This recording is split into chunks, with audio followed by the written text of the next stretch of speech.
I needed to find someone who wanted to climb Mount Everest, aka climb higher, as high as possible. Yeah. See what you're capable of. See what we are capable of. And so what does love mean to you? Maybe it's not that. It probably isn't. It might not be growth. If it is, own that, and you need to know that, because For sure. quite frankly, that's unfortunately not that common.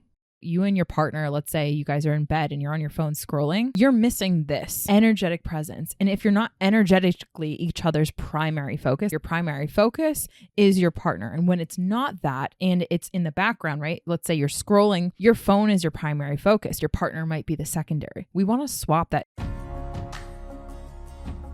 Conscious couples, business partners, and singles committed to attracting their dream partner. Welcome to the Conscious Couples podcast, where we share our life, love story, and combined relationship expertise to help you create and consistently cultivate the most magnificent, intimate relationship possible. Never again will you feel hopeless and alone in your intimate relationship challenges. Having accumulated thousands of hours coaching conscious couples and individuals all over the world, as well as starting and growing a global business together, Alan and I are here to guide you in all things relationships. Thank you again for tuning into the one place where it's not about you or me, it's about the we. Conscious couples and individuals, welcome back to the one and only Conscious Couples podcast, and for our conscious singles out there building a relationship with themselves. Today, for episode 167, what does love mean to you? Again, what does love mean to you? I'm really just proud that I got it right. That's really what it is. Thank you. High five. Go me. Before we jump into this episode, I want to give a huge shout out and thank you to Next Level Podcast Solutions for producing this show and so many others. Personal development, personal growth, self-improvement, mental health. I crunch the numbers every day, and we currently work with 106 podcasters and business owners between group coaching, the production side, and my coaching. 106 podcasters and business owners all over the world. Yeah, that is baby. Wild. That's we wonderful. started from very humble beginnings. Yeah. Okay. Before we jump into this episode, it's always ladies first. Emilia, That's me. what is your intention for today? My intention is for our listeners, your listeners, to help them scroll away from this episode or finish whatever the task that they're doing while they listen to this with a definition, or at least a working definition, of love and what that means to them, and how, taking that definition, how they can use quality time as a vessel to give and receive more love in their world. So as our listeners know, we do a Relationship Talks virtual event every month, every third Thursday of every month. Yeah. We did this last night. What are you looking at my head for, honey? I'm just checking you out. Okay. Is my hair? You're looking great. Thank you, love. Studley. Thank you. He matched me today. For those of you not on YouTube, Emilia just winked at me. You might want to check us out. We're trying to bring some of the playfulness and fun back into the Conscious Couples podcast. Because you and I are wicked serious, apparently. All the time, which again, I think sometimes we have to be very serious. I agree. This is a serious topic. Very serious. But also we need to bring in some of the nuance and fun. Okay, so on a more serious note, we have done 46 virtual free Relationship Talks events. Emilia's in a giggly mood. And how many? She's also pumped. 46. 46? Yeah. Holy crap, us. All right, sweetheart. Let's go. I need you to lock it up. No. Seriously, though, it's been brutal. No. I'm kidding. It's been so wonderful. Yeah. Genuinely, it's been wonderful. And I'm so grateful for the Conscious Couples community because those events are so freaking powerful. One of the things I opened the event with last night was this is something I'm here to work on us creating more quality time. So the event was how to create more quality time in your intimate relationship. Huge shout out and thank you to the listeners who did attend. Yes. We appreciate you. Love you. And we had a new community member. Shout out to Luam. Thank you for being there. I actually was on a coaching call with her earlier today. So Luam, if you're out there listening, thank you for being there. But anyways, so we always do an event recap because Emilia and I learn from the community. We learn from our clients. We learn from each other. We learn from the community. I was recently on an episode of Next Level University with Kevin, and I said, I want to imagine Kev, that I took away your fitness knowledge. I took away your knowledge about yourself, others, and the world. I took away all the knowledge about intimate relationships and vulnerability and humility and courage. I took away all your knowledge about how the world works and why it works that way, about finance and business. And we had this very humbling moment on the show of, what would you do? You'd be screwed. You wouldn't know what to do. We're all born naked, scared, and ignorant, and we know nothing.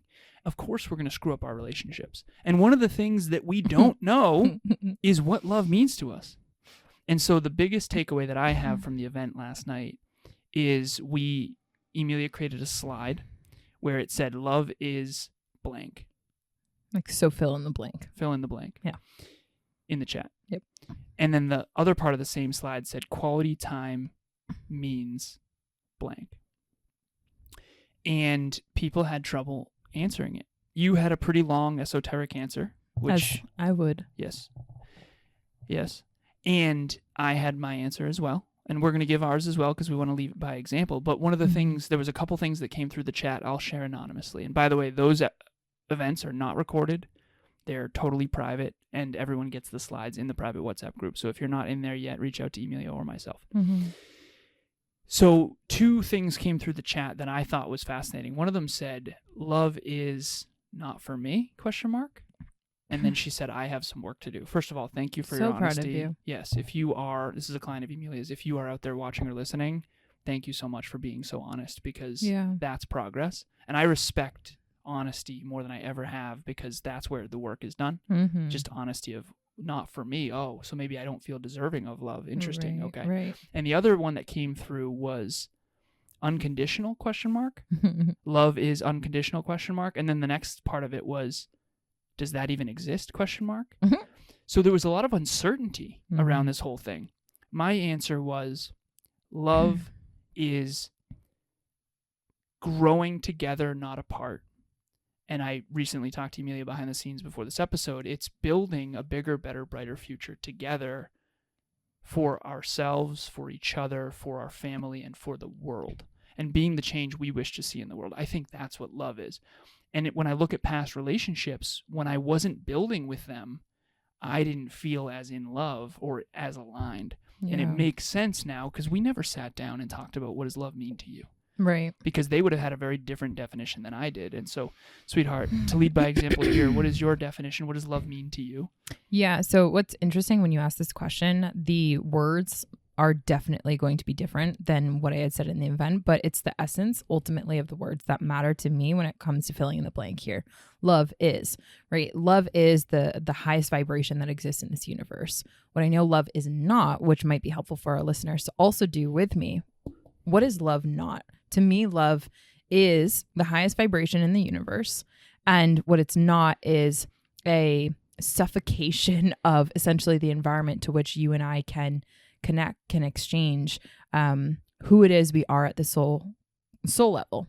And so at the very base level, love is, to me, it's like, it's so difficult to describe. It's like growth. Like if I'm not able to be my highest version of myself, love is growth for you. Love is growth. Yeah. If I'm not able to be the highest version of myself for whatever reason, well, what's the opposite of suppression? Love. Growth. Yeah, exactly. So for me, yeah, it really does come down to it. Love is the ability to grow. Should I choose and should I want to? Emilia tagged me in an Instagram story today that had 2 eagles. Mm-hmm. Do you mind sharing and articulating what that post meant to you? And she said in the tag, she said, this is what it's like to be in a relationship with you, Alan. Yeah, so cute. I reshared it with some hearts and some kisses for you, my love. Very sweet. Look forward to seeing that. So when eagles do this incredible thing when they are, quote unquote, not mating, but choosing the right partner to be their partner, for lack of better words. And what they do, they fly to a very high level of elevation. I don't know the numbers on that, but because eagles already soar at that high level, what they end up doing is, if they're choosing to see if that's their mate, what they'll do is they'll fly and interlock their talons and they'll hold on, and then they'll literally go into a free fall. So they're falling at a super high elevation. And the eagles that end up together and meeting together, i.e. it's their person, their partner, their eagle, they don't unlock their talents essentially until the last second. And so what that demonstrated is just the free falling is trust, it is vulnerability, it's the willingness to be brave and fall into what feels and can feel like a death trap, essentially. Right. And anyone that has fallen in love and continues to fall in love, you know exactly what I mean. But for those of you who haven't, right, like I shared that because that's exactly what it has been. It's so terrifying, especially when you have pain around relationships, especially when you have failed in relationships, to lock talents with one person, for lack of better words, to trust another person with your heart, with your deepest vulnerabilities, with some of the things that are so near and dear, close to the vest. That is terrifying. And that's why I think ultimately when I saw that, I was like, this is exactly the way in which I feel, because I soar at a very high level. My consciousness is so pervasive. I think so much, and it's so difficult to find people for me to connect into and to really live life with, right? I am tending to outgrow people, and people get very complacent. And so when I got in a relationship with you, it's almost like we locked talents at that high level of intellectualism, growth, capacity, our minds and our souls were interlocking, and we have kind of done that trust fall. And it has been so terrifying and beautiful, and exactly what I have needed, because I have learned that our talents, for lack of better words, they didn't break apart until the very last second. And even then, that's exactly what I needed to know that I could trust you. And so that was just a beautiful demonstration. And I think nature is one of the most extraordinary and exquisite performances and demonstrations of what love actually is, because in many ways, you know, that in and of itself, that's growth, because to be an eagle and soar at those levels and to fall that hard, that fast, is just amazing. So during the video, or during her explanation, and I wish I had said this prior to asking you, but picture two bald eagles. Two bald eagles mm-hmm. were in this falling down together. And just a downward spiral. And they trusted that the other person would let go with just enough time mm-hmm. to not hit the water. Yeah. Right? Yeah. Okay, so thank you for that. That was welcome. really good, sweetheart. It warmed your heart? Yeah, very much. Cute. Of course. Well, at first what's going on here? Why is she sending me interesting eagles? But it was intriguing for sure. It's amazing. There's so many amazing things to this growth thing around, like eagles and the demonstration. They have to literally pluck out their own beaks in order to grow new beaks. So it's just like the growth journey. Love, like eagles are such a symbolic nature for me and for the growth journey. So there's also another eagle metaphor in here where crows come at them. Yeah. And a gang of crows is what it's called. And when an eagle starts to fly and soar high, a gang of crows. Isn't it a murder of crows? Murder of crows. Yeah. Good call. They attack the eagle's neck. Yeah. And the eagle, if it keeps flying, it elevates past where the crows can fly. Yeah. Because the air gets too thin up there. We know a lot of random stuff about birds. It's really cool. But the parallels, yeah. The air gets too thin up there for... Well, for the conscious couples and singles out there, the listeners, you and your partner, as you elevate, first of all, as you sink into vulnerability, humility, and courage, right? That's linking talons with your partner and trust, trust. Then once you do have your eagle, your person, you can elevate to new heights. The whole is greater than the sum of its parts. Emilia and I are better off together than we are apart by a wild margin. And that was not the case in the past. No, definitely not. That was not the case. I was worse off. I had a relationship where I was way better off after. Yeah. Like when I left the person, I soared. Left. Yeah, of course. But there will be people that attack you. There will be people that you have to sail away from. There will be crows that try to knock you down because they don't want you to leave them. And that's just a good metaphor for everybody. Okay. Yeah. So back to the point of this event, though.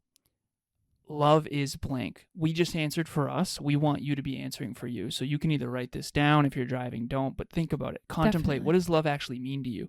And go to your partner. Send them this episode and say, we've never really had this conversation. We fell in love. Yeah. But what does love actually mean to you?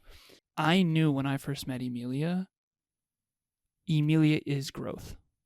The name of her company is Evolve Ventures. The one thing that never changes about Emilia Smith is she evolves. So the one thing that never changes is that she's always changing. And she's always growing. Not just changing for the sake of change, but always growing. And I knew when I first met her that I was going to have to elevate forever. And that was really good for me because usually I was on the end of the more aspirational, the more future-oriented, the more goal-oriented. And a lot of times I felt held back. So our call with Alan and Emilia was just incredibly valuable. It was really cool to see that in just one session we were able to go so deep and to cover so many topics, and without going too much into the troubles, without getting depressive or negative or anything like that. And it was just amazing to see that at the end of the call we were able to hop off the call with way more resources and way better equipped to build trust and to resolve our conflicts more effectively in the future than we were to begin with. So we got a lot of value from it, and way more than we were both expecting. Not because we had low expectations, but because they really over-delivered. Yeah, and it was really just great to be able to chat with someone and just connect with another couple that's really interested in, growth and becoming better people and becoming better partners. So it was just really fun to actually be able to connect with someone that's really invested in each other and the relationship and everything. Yeah, they felt like really good friends that happened to be very wise. Exactly. So thank you guys, really appreciate it. Yes, thank you. And so I said to myself prior to meeting Emilia, I wanted someone with bigger goals and dreams than me. And Kevin was like, who has bigger goals and dreams than you? I said, I don't know, but it's got to be. Prior to meeting me, I've told this story before, but I was always the one who was the pain in the ass trying to climb higher. Picture climbing a mountain with a crew of people, family and friends. And they're like, this is good. We're good. I like this view. And I'm like, yeah, but we can go to the next one. We can go to the next summit. Summit. There's another. Yeah. And this is a metaphor. Obviously, it's a mountain that gets higher as you climb it, and not everyone wants to climb Mount Everest. I needed to find someone who wanted to climb Mount Everest, a.k.a. climb higher, as high as possible. Yeah. See what you're capable of. See what we are capable of. And so what does love mean to you? Maybe it's not that. It probably isn't. It might not be growth. If it is, own that, and you need to know that, because for sure, quite frankly, that's unfortunately not that common. What does love mean to you? And the second part here, and this is the point of the event, and then we'll get going.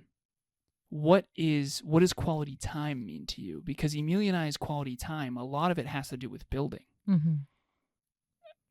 At the event yesterday, one of the examples we gave for quality time was whiteboard sessions. My fave. Yeah. Okay, so not normal, and that's great. But if that's not the case for you, we love vision boarding. We love whiteboarding. We love doing equations and all kinds of stuff. Our whiteboard is full of data. That's us. So what does quality time mean to you? It means something different for each of us. Yeah. And there's 3 facets of quality time. You made this slide that I think would be valuable to share now. Yeah. So thanks, Lovey. Way to set me on that one. So when we spoke about quality time, right? The event was about how to create more quality time with your partner. We went into that really sharing and busting that myth that we're not going to walk away from this event giving you an extra hour of time, right? We all have 24 hours in a day, and how you utilize every single unit of that time is what can build your relationship or actually tear it down. And we use the wedding planner as a movie as the example to show how if couples are not conscious about how they utilize their time and how meaningful and intentional their quality time that they do spend together is, they will drift apart. And that is just facts. And so when we showcase really what is quality time in a nutshell, we all know we have a different definition, right? Just like we have a different definition of love. There are 3 components, 3 pillars, if you will, right? Think of it as kind of a table with 3 legs. There are 3 legs, 3 components, 3 pillars of quality time that we all need to be thinking of when it comes to how do I want to spend tonight with my partner? How do I want to make a little bit of quality time in those transition moments before we go pick up the kids or after we drop them off or on the way over to Easter, right? Easter's will have just passed by the time this episode comes out. But the 3 components of that, number 1 is time. So this is on the quantity level. How much time how much shared space are you essentially spending together? So Alan and I are spending about 20 minutes of shared time together doing this podcast episode. If we confuse the amount of time, the quantity of time that we're spending together as a couple as quality time, that is just so off the what actually is quality time for us and what is quality time in a nutshell, because just sharing space, physical proximity is not quality time. And I do want all the listeners to understand this. We're working together right now, and we're together right now spending quantity time, but I don't consider this quality time. Neither do I. Because this is work. This is, and again, it's great and it's passionate work. It's a percentage of quality time for me because it is growth. It's a little bit. Yeah, it is good, but it's not of the highest quality. And so Emilia and I, we spend a lot of time together, we work together, but that doesn't mean it's of high quality. I think that's a good example. I agree, and certainly not, and I said this in the Relationship Talks event, a lot of people think we spend a lot of time together. And that's what creates our magnificent relationship. It's actually how we use that time and how we increase the quality of time that we spend together. Because truth is, in comparison to most couples, we don't spend a lot of time together. And that's contrary to what a lot of people believe about us. So that was kind of interesting. So the second component of quality time, this is if you're sharing space and you're sitting down, you and your partner, let's say you guys are in bed and you're on your phone scrolling, you're missing this.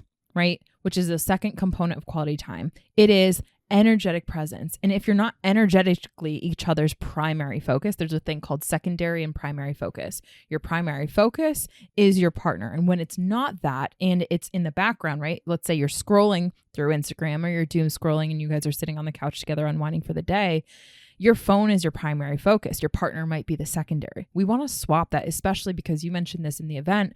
With technology, we are so easily distracted, and it is the go-to when we're trying to unwind from the day. You know, I have a couple in mind that go to their iPads to relax instead of actually turning towards one another and building quality time, right? And so energetic presence, what it is you two are each other's primary focus. And someone said this in the event too. It's like, I wonder how many people actually know what is happening when their partner does turn to them. Cognitive presence. That's what in the chat had said. So few people actually put the thumb on, hey, honey, can I have your attention? Hey, honey, I noticed that you're not with me right now. Can I have your focus? Can I have your energy? We had a couple that we coached that and shout out to you if you're out there watching or listening, keep it anonymous, but they would cook dinner together and one of them would be in their AirPods. Yeah. And that is the AirPods. And Emilia and I, both have AirPods. We both love learning. We love books. We listen to podcasts as well. But sometimes we'll share with each other, hey, can we be each other's primary focus? Yeah. Like, hey, can we shut down the AirPods, take out the AirPods and be together? Can we have time? We call it shared space. We call it shared space. So the first one is time, the quantity, time. The second one is energy, meaning energetic and cognitive presence. And the third one is intimacy. Go ahead. The third one is intimacy, where when you have intimacy, and quality time is that vessel, right? You're sitting down, let's say, on the couch together. You're exchanging energetic presence, and the focal point is each other. The intimacy component, think about it as like the depths of the ocean, right? We all have depths within our personality, within our shared experience as human beings. And without a level of intimacy in your relationship, quality time just really isn't having the significant quality that it could be. And this is where a lot of couples actually really struggle because, and someone said this in the event too, which shout out to you again, it's a lot more calorically taxing to have intimacy. We are so wildly conditioned to keep your partner and keep other people at bay because what's deep down in our souls requires vulnerability, and vulnerability is hard. So intimacy in and of itself is actually that sense of emotional attunement with your partner. Your partner, let's say, comes home from the day and you see that they're having a hard time, right? That's emotional attunement. Then when you ask, hey, honey, what's going on? I noticed that you seem really sad. Your shoulders feel really heavy. What's going on? That is the willingness to give affection in a way that is with vulnerability and in mind and heart. Intimacy can also be playfulness and humor and affection. So for example, we gave in the event where Alan and I, we have a family fun playlist morning on Spotify. And when we put that on, there's play and there's affection and we'll dance and we'll sing and we'll love. That is intimacy too. But without vulnerability, open-mindedness, and non-defensiveness, you cannot have these layers of vulnerability being co-consented to, because what's crucial and what's the crux of intimacy is safety. You and I had talked briefly yesterday, and I know we got to jump, but last piece here. And I do think statistically this is a men problem more than a woman problem, but you had said this is why girls love having girlfriends, because friends that are girls. Yeah. Because they go to their friends that are girls for deep conversation sometimes more than they go to their male counterpart, because the male counterpart can't go beneath the surface. It doesn't feel psychologically safe. It doesn't. Okay. Yeah. So we've heard that quote in the past of you can only meet someone else as far as they've met themselves. And if you haven't listened to the last episode yet, it's how your relationship with yourself impacts your relationship. Nice, babe. Thank you. So at the end of the day, if you are with what we call a bobber, which is someone who can't go beneath the surface. Yeah. The moment you talk about anything emotional or vulnerable, they just immediately go back to the weather or some small talk or did you hear on the news or whatever. Mm-hmm. I think that there's a real issue here, and this is for another episode for another day, but if you can't go deep with your partner and connect in the depths, you're not going to have a wellspring of love that is just never ending. It's living on the surface is for friends and acquaintances. Mm-hmm. That's actually one of the reasons why, believe it or not, and I say this often, I'm going to say this forever, my relationship with Emilia is so much better off this podcast. Mm. Like this podcast is only a certain depth. My relationship with her last night, our quality time, so much better than this. This is work.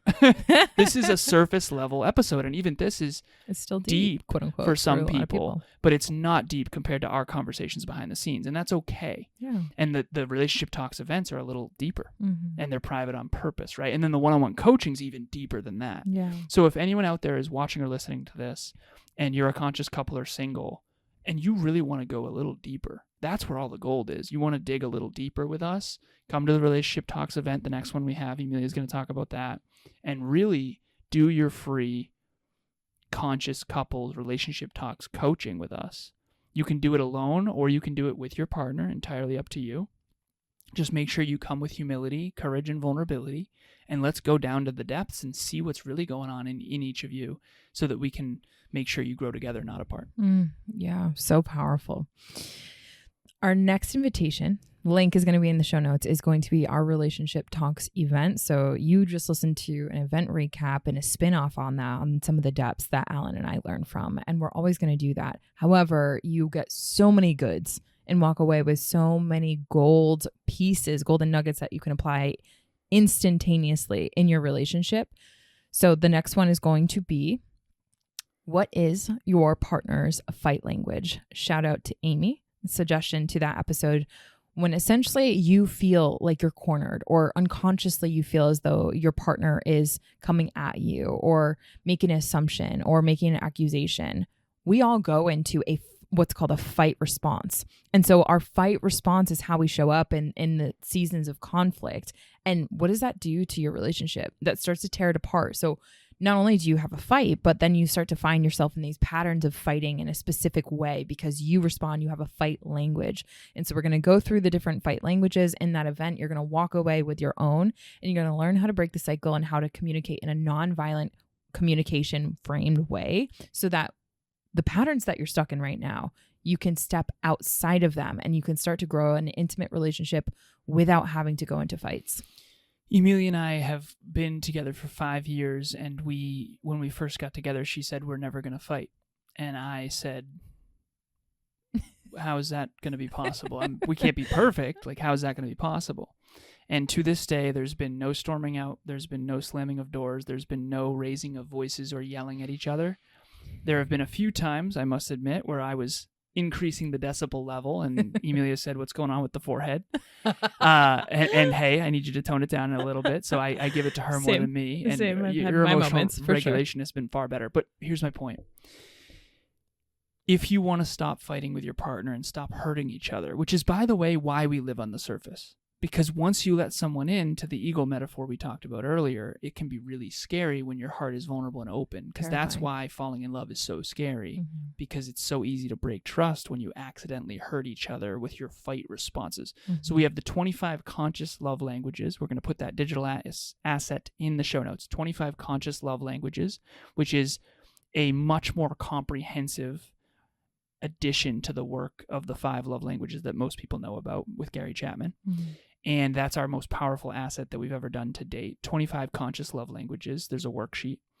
This is the fight languages. So come join us in this event. So not only will you have your love languages to facilitate great quality time, but you'll also have the fight languages to make sure that you don't hurt each other and ruin a magnificent relationship. Like the Jenga tower analogy. You keep taking those blocks out, eventually the whole tower falls, and that's not what we want to see. And we've seen that too many times, and we certainly do not want that to happen to us either. So we're on this train with you as well. Anything you want to add before we go, love? No. Conscious couples and singles, thank you as always for listening to the one and only Conscious Couples podcast. As always, it is not about you or me. It's about the we. We'll talk to you next time. Bye, everyone. Thanks for joining us for another episode of the Conscious Couples podcast. We love connecting with the Conscious Couples community, so please make sure you follow us on Instagram. I am at Evolve with Emilia, and Alan is alazarus88. Also, if you or your partner resonated with this episode, leave us a review at the link in the show notes, and please share this with someone you love and care about. Until next time, remember, it's not about you or me. It's about the we.